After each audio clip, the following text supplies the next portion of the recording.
महोदय, महाराष्ट्र विधानसभा नियम 293 अन्वय प्रस्तावावर बोलण्यासाठी मी उभा आहे। माझ्या मतदारसंघातील मनगोळी गावाचं नाव आहे। अध्यक्ष महोदय, माझ्या मतदारसंघामध्ये मनगोळी नावाचं गाव आहे। दादा 2014, 2019 आणि 2024 या तिन्ही निवडणुकीमध्ये त्या मनगोळी गावानं निवडणुकीवर बहिष्कार टाकला।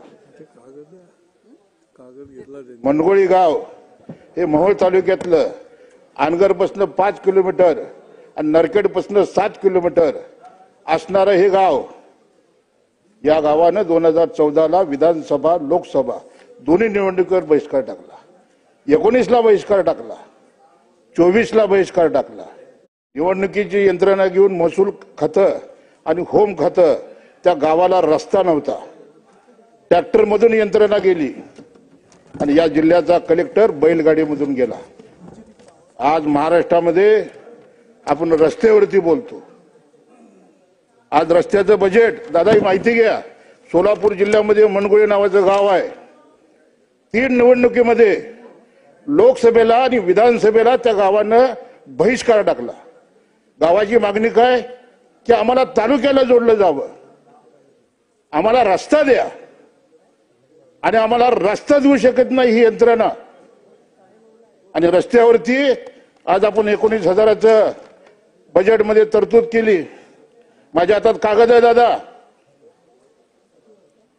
या वर्षाच्या अर्थसंकल्पामध्ये आपण सार्वजनिक बांधकाम खात्यावरती 18,480 कोटीची तरतूद केली।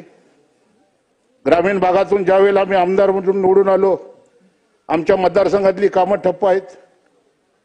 आणि मग ज्या वेळेला मंत्रालयाच्या स्तरावरती आम्ही माहिती घेतली, त्यावेळेला आम्हाला उच्च अधिकाऱ्याकडून असं समजलं की 19,554 कोटी रुपयाचं दायित्व हे ठेकेदारांचं सरकारकडे आहे।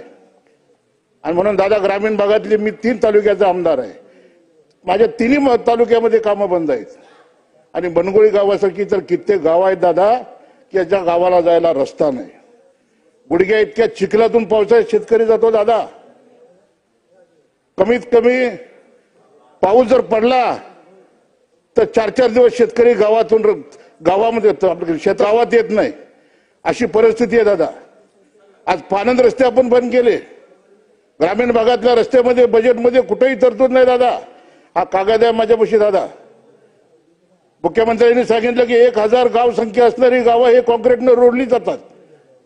जर 1,000 गावं तुम्हाला जर कॉन्क्रीटनं जोडायची असतील तर दादा, तू एकीकडे आपण पुणे मुंबई एक्सप्रेस हायवे बनवतोय, रुंदीकरणाचं काम चालू आहे। मुंबई नागपूर शक्तीपीठ रस्ता आज पूर्ण केला दादा। मुंबई नागपूर मुंबई समृद्धी महामार्ग पूर्ण केला।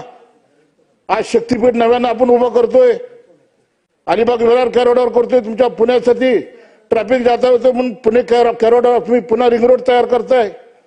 आणि एकीकडे महाराष्ट्रामध्ये रस्त्याला आमचा विरोध नाही दादा। शक्तीपीठ हा रस्ता सोलापूर जिल्ह्यातून जवळजवळ 70% माझ्या मोहोळ मतदारसंघातून गेला। आणि मी पहिला आमदार होतो दादा की स्वागत करणारं सरकारचं। परंतु दुसरीकडे एक व्यवस्था अशी होती की मनगोळी नावाचं जे गाव आहे, आपलं मनगोळी जे आमचं गाव आहे माझ्या मतदारसंघातलं, ते 3 निवडणुका बहिष्कार टाकते। आपण कधी समजून घेणार आहात का ना? तिथलं लोकल राजकारण काही असू द्या, परंतु सरकारने या गोष्टीची दखल घेतली पाहिजे। आणि माझी विनंती आहे दादा की आपण दखल घेचाल, पण 15 वर्ष झाले ते गाव मतदान करत नाही। मी आमदार म्हणून गेल्या बरीनं गेलो, 100 खर्चानं मुर्मीकरणाचं काम केलं, तेव्हा लोक तयार झाले दादा। ही परिस्थिती आहे।